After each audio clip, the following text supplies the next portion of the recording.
Good morning class. Today we will begin a new chapter of Hindi व्याकरण that is Pratyaya. Now let's start. आज हम लोग प्रत्यय को समझेंगे. ओके प्रत्यय क्या है, प्रत्यय की परिभाषा क्या है, प्रत्यय का प्रयोग हम क्यों करते हैं या प्रत्यय है क्या, इसे हम समझते हैं इस वीडियो के माध्यम से. ओके प्रत्यय शब्द दो शब्दों से मिलकर बना है. प्रति धन अय. क्या हो गया? प्रति का अर्थ होता है साथ में या बाद में और अय का अर्थ होता है चलने वाला. यानी प्रत्यय का अर्थ क्या हुआ? साथ में या बाद में चलने वाला या लगने वाला शब्दांश. अतः जो शब्दांश को अंत में जोड़े जाते हैं उन्हें हम प्रत्यय कहते हैं. जैसे कोई शब्द लेते हैं, ठीक है, बड़ा शब्द में आई अगर जोड़ दिया तो प्रत्यय जोड़कर क्या बना? बड़ाई. इस तरह से शब्द बनता है.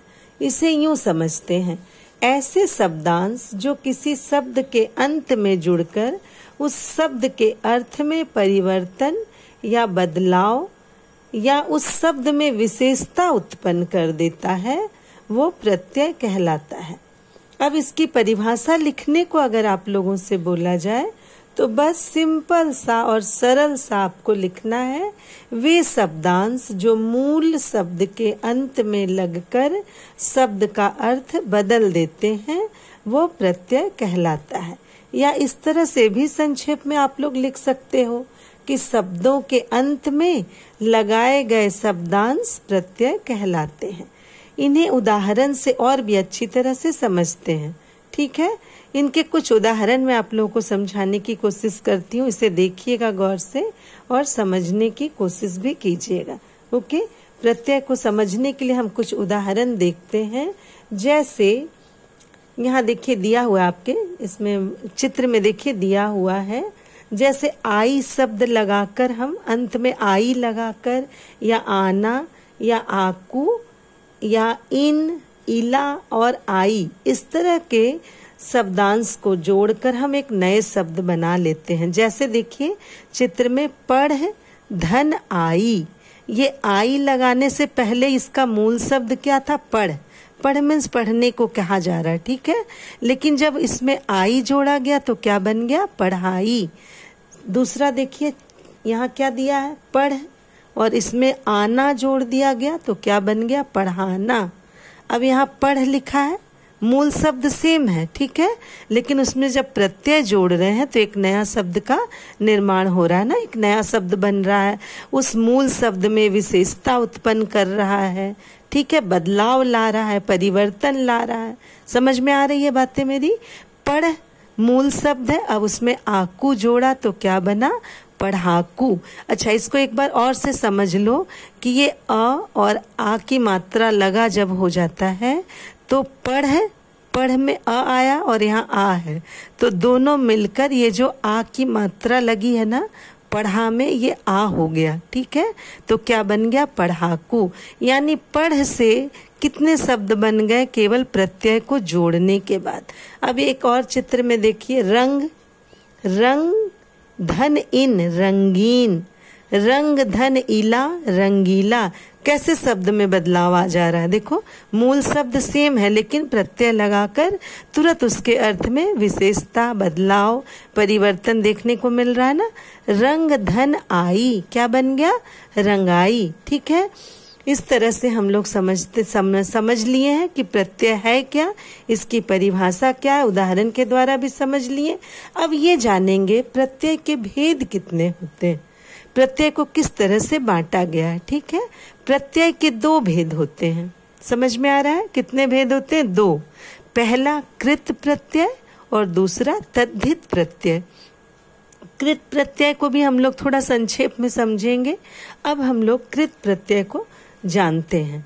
क्रिया या धातु के बीच जो प्रत्यय लगाए जाते हैं, क्रिया या धातु के बाद जो प्रत्यय लगाए जाते हैं उन्हें हम कृत प्रत्यय कहते हैं.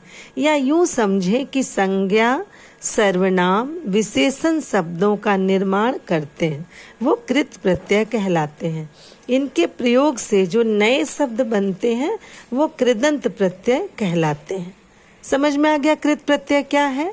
अब समझिए दूसरा भेद तद्धित प्रत्यय। तद्धित प्रत्यय में जो प्रत्यय धातुओं को छोड़कर अन्य सभी जैसे संज्ञा, सर्वनाम, विशेषण आदि के अंत में जोड़े जाते हैं वो तद्धित प्रत्यय कहलाते हैं। क्लियर हो रहा है? समझ में आ गया सब लोगों को? प्रत्यय चैप्टर में और समझने के लिए बेटा कुछ भी नहीं है, बस आपको इतना ही जानना है कि कृत प्रत्यय क्या कहलाता है। एक बार फिर से कृत प्रत्यय समझ लो, सुन लो। जो प्रत्यय क्रिया के धातु रूप के अंत में लगकर नए शब्द का निर्माण करता है वो कृत प्रत्यय कहलाता है। ठीक है?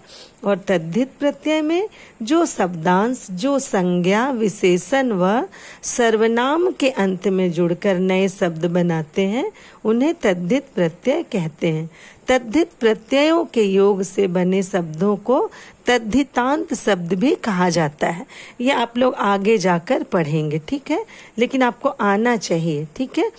कृत प्रत्यय में भी आपको कुछ करना नहीं है, जैसे आ शब्द धातु लगाना है आपको। ठीक है? इसी तरह से आपको समझ लेना है कृत प्रत्यय और तद्धित प्रत्यय। अब आपकी बुक में कुछ शब्द दिए गए हैं, जैसे सारांश में जैसे हर सब चैप्टर का एक समरी होता है ना, उसी तरह से आपके बुक में भी अंतिम में लिखा रहता है आओ पाठ दोहराएं। उसे आप लोग जरूर से अपनी कॉपी में लिखिएगा भी और उसे याद भी रखने की कोशिश करिएगा। ठीक है? अब एक बार हम लोग एकदम संक्षेप में समझ लें पूरे चैप्टर को। ठीक है? शब्दों के अंत में लगाए गए शब्दांश प्रत्यय कहलाते हैं। प्रत्यय के दो भेद हैं, कृत प्रत्यय और तद्धित प्रत्यय। धातुओं अथवा क्रियाओं के अंत में लगकर नए शब्दों का निर्माण करने वाले प्रत्यय कृत प्रत्यय कहलाते हैं और संज्ञा, सर्वनाम तथा विशेषण के अंत में जुड़ने वाले प्रत्यय तद्धित प्रत्यय कहलाते हैं। इस वीडियो में हमने यही समझाने की कोशिश की और अंतिम में मैंने सारांश पूरे वीडियो का आपको बोल दिया है। ध्यान से सुनिएगा, प्रश्न बनाइएगा उससे। ठीक है? और स्वयं उसके आंसर लिखिएगा।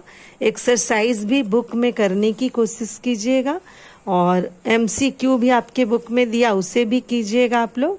अब जितना आप पढ़ेंगे बेटा, खुद से अभ्यास को भरेंगे ना, अपनी बुक में टिक लगाएंगे, उतना आपको आएगा। जो आपको नहीं आए आप कभी भी मुझे फोन करके पूछ सकते हैं। ठीक है? 12 से लेकर 5 बजे शाम तक आप कभी भी मुझे फोन करिए।